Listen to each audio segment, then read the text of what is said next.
So welcome to this week's Optimal Health Clinic Facebook Live.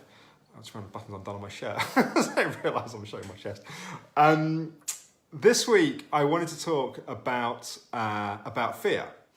And the reason why I always try with Facebook Lives to cover things which are alive in patients that I'm working with, or kind of things that kind of seem kind of bubbly and alive. And the topic of fear seemed like an interesting one because, as many of you may know, a couple of days ago we did a high ropes course as a fundraiser for the Optimal Health Clinic. As hopefully you know, we are a registered charity, and any profits we make and any funds we raise are directly invested in research to support the randomized control trial we're doing, with a long-term vision of the approach that we have being freely available to everyone. But anyway, so Monday we were doing a high ropes course as a fundraiser. And it was great to have a team of the practitioners and some of the support staff at Optimal Health Clinic doing this. And it was interesting for me personally as well, because I've done the kids high ropes course a number of times with my eldest daughter. And I like it, and I really enjoyed doing the adults one. In many ways, it was easier not having the support line kind of constantly in your shoulder and trying to kind of navigate around things. And this course takes about 3 hours or so to 2.5, 3 hours to get around. And you do various things, like you kind of climb across kind of bridges and kind of swinging ropes, and there's a bit where you kind of do a kind of like Tarzan thing, swinging into a net and climb up it. The zip wires, there's all kinds of fun things. And the final challenge which you have the opportunity to do is where so obviously you have a harness on the whole time, so that there's no actual kind of physical danger. But you step off. It's about the equivalent of 4 stories up. I think it's not that my house is 4 stories high, but I think it's similar to the roof, the kind of top roof point, I would guess, of my house. And you, rather than zip wire, where you kind of sit and you kind of can feel it and you kind of jump and you swing, you literally step off, and this wire, the kind of the support rope, gradually catches you as you fall, and then slows you just in time before you hit the ground. So you don't have anything that you're holding on, especially you can hold on to the wire, but nothing you're really holding on to. There's no sense of support, and you just have to step off into space. So it's physically, it's like the feeling of what it would be like to step off the top of a building and jump. So what was interesting for me was that going through this whole thing and being high up on these ropes, I really hadn't felt any kind of fear really at any point in doing that. But suddenly, this piece at the end, it was like, and I remember saying to the instructor, I was trying. I could notice that I was trying to buy time to see if I was going to do this, because there's also an option to just to go down a zip wire, which is just kind of fun and easy. So I was like, can I sit on my bottom and kind of slide off, or do I have to step? And at this point, I'd gone quite quickly around this last section. No one from the team was watching, so in my own head, I was kind of assessing: do I just kind of chicken out and go and do the zip wire, or do I do this final challenge? It doesn't really matter. No one's really here. So I was kind of debating this in my own mind whilst I was kind of buying time from the instructor. And kind of had that feeling, which I'm sure people are familiar with, where you want to do something, but maybe you don't want to. You ultimately want the experience that comes from doing something, because you want to feel that sense of accomplishment. You don't want to feel like you've kind of walked away from a challenge, but you also feel like genuine fear and concern about, do you have what it takes to do this, or are you able to do this in this moment? So I was kind of having that debate, and I'm really not sure which way I was going. And then Nikki, one of the psychology practitioners, kind of saw that I was up there, so I go on, Alex. And of course, in this moment, knowing that she'd already completed and done this bit, it was kind of this moment where it's hard to maintain the position of being the leader of an organization if you don't face things you're afraid of. So I kind of made the decision that I was gonna do it. And then that experience of feeling that the kind of physical sensation of fear, where your heart's going, you feel a bit kind of trembly in the knees, and then having to literally just step off into nothing, kind of 4 floors up, was challenging. And there's no video evidence, but I did do it, and I think I can get people to confirm that I did. And of course, it was a great sense of accomplishment, and I was proud of myself on the other side. It felt good in terms of camaraderie, and I was kind of buzzing for the kind of evening afterwards. It felt good to have that kind of moment of fear and stepping into that and doing that thing that's challenging. And it made me think back that I hadn't had that kind of physical, visceral, embodied experience of fear in that way, in that very kind of intense way for quite a while. And it reminded me back to when I was in my late teens, and actually I wrote about it in my first book, Why Me, where I did a firewalk. It was a kind of similar kind of experience of feeling this kind of intense kind of fear around something, and making a decision to face that fear and to similar thing, kind of step forwards and to kind of do that thing that you're afraid of. And I remembered that moment in my life was quite life-defining, because up until that point, I tended to be someone that when I felt fearful of something, I would kind of step away, as opposed to someone that would step forward. And having that memory of having done that firewalk served me a number of times in the years after that, particularly in the early years of the Optimum Health Clinic, when I had, going out and doing public speaking and being in business meetings with people that were 30 years older than me, and all kinds of things that were just challenging at that early point. That memory of having done something that was physically fear-inducing and having the courage to step through had been very powerful. So I was thinking about tonight's Facebook Live and what I would talk about, and I realised I've already been talking for 7 minutes telling the story, but I just thought it was an interesting reflection in terms of what our relationship is with fear. I thought it was important to make a distinction between fear and anxiety.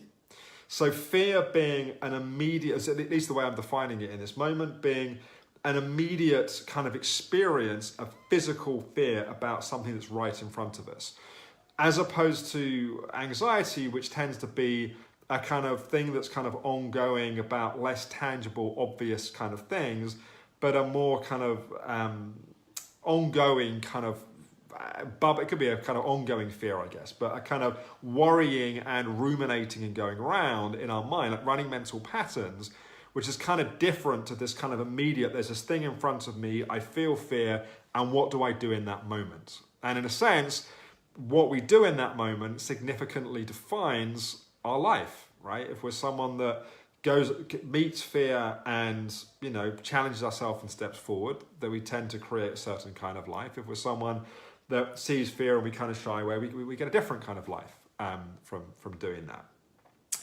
And I think there's an interesting thing as well in terms of assessing, thinking about fear. There's an acronym that someone once told me, that fear is false evidence appears real. So it's like we're taking something which we're making it one way, and actually it may be not that way. So taking the example of stepping off the this kind of piece of the High Ropes course, it's interesting in the sense that I have enough trust in the put it this way: if one person gets seriously injured doing that, this entire business that have multiple High Ropes courses all over the UK is going to go bust. And a massive lawsuit. So it's a kind of, I have a confidence they've done their kind of health and safety and all of that. They've done their risk assessments, all that kind of stuff. I've seen other people do it. So I kind of know that although my kind of the false evidence that appears real is that, I'm going to die, or I'm going to break my legs or break my back, and it's this terrible thing, that we can separate the story that we're telling ourselves from actually what's real and what's true. Similar thing with a firewalk. Although it's a very intense kind of physical sensation, why would I walk across burning coals? I'm seeing hundreds or thousands of people doing it. I trust in the organization that's doing this thing.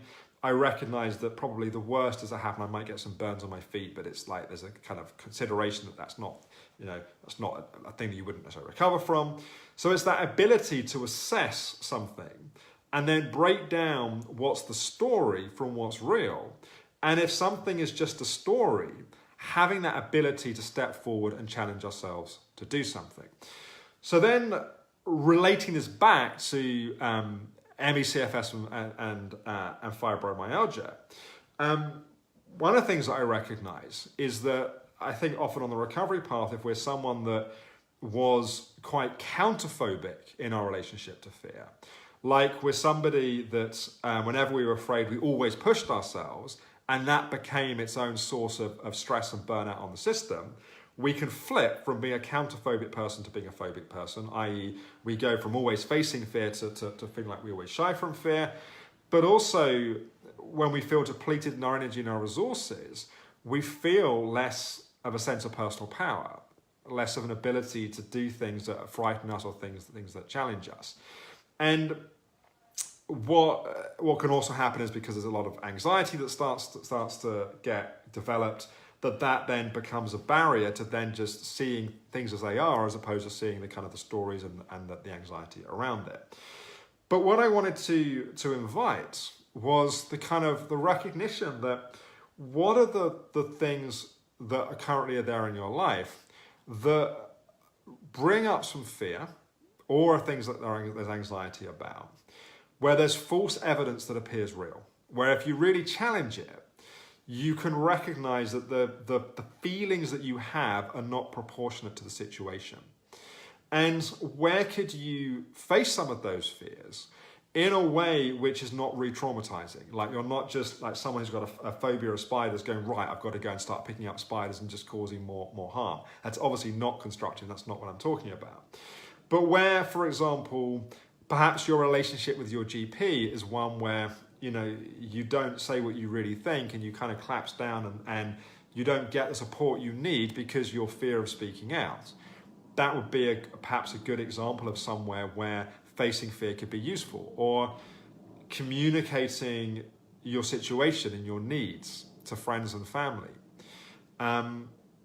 Be it at later points in the recovery path, perhaps coming into stage 3 and going into part-time work and being back in the world and the fears around crash or relapse or going back into old patterns, what that might mean. So thinking about fear and thinking about it as a very specific relationship that you hold in your life. Are you someone that is always pushing yourself with things you're afraid of in a way that's unhelpful? That where like I could have been standing, for example, at the top of this jump or this step, and have a very clear no from my system, and make myself do it anyway. And I think that would be very unhelpful, and that wouldn't be something to be celebrating and be proud of. That would be a case of kind of surrendering to the pressure of your inner critic rather than being true to yourself. But it was true to me that I felt I was a yes. I wanted this experience, but fear was the thing that was stopping. So if there are places where you want that experience, like there is a yes, but fear is in the way, how can you practice taking that step? How can you gather the evidence that helps you rewrite your identity, which helps you have the identity of someone that when things scare you or when things bring fear, when appropriate and when the right choice to make, that you build that capacity to be able to step forward and do the thing that brings fear. Because the recovery path from ME CFS and fibromyalgia, that group of illnesses, is filled with things that bring fear. Whether you're an anxious person, a person has anxiety or not, there's just lots of moments where you have to go outside of your comfort zone, where, if you're bouncing the boundaries or you're going to different situations. And understanding your relationship to fear, how you're making things bigger than they are or worse than they are. Remember, false evidence appears real. So where you're taking false evidence and you're making it real, or where you're kind of stepping back and not taking the step, where that's holding you back. And another example is I know for many people going on for something like the 90-day program, where if they're traveling into London, they're going to be outside of their comfort zone in terms of perhaps the length of the time being there, being around other people. They don't know these people. They have to talk about their feelings or their experience. For a lot of people, that's similar to like my experience, right? As stepping off this piece of the high ropes course. That it's having the courage to take that step. And it's entirely appropriate to do the risk assessment, to do the due diligence, to do the health and safety, whatever it is that you need to check something out. It's not appropriate to just say yes to everything or just kind of take the leap. You should absolutely go through that process, but see it as it is. Don't make it worse than it is. Don't let the false evidence kind of inflate it, and recognize that it's like any other muscle. It gets stronger the more you practice using it. And the more we practice facing the smaller fears, the more able we are to take the step with the bigger fears. So yeah, I'm just looking at my notes. So there's a lot more. This is a big topic, and there's a lot more I can say about this. But I'm mindful that I'm 6 minutes past the goal of doing 10-minute videos. So maybe I'll leave it there. But if there's questions, and maybe there's share, it'd be great for you guys to share your experiences, and maybe we can come back to this some different places and some different Facebook Lives in the future. Check out some of the photos on our Facebook page from Monday's High Ropes course. There'll be more coming. We're just collecting the different photos and videos that different people got. So there'll be more added. And if you feel like you want to donate and support, we would very, very much appreciate that as well. So thank you for watching, and I look forward to talking with you again next week. Bye-bye for now.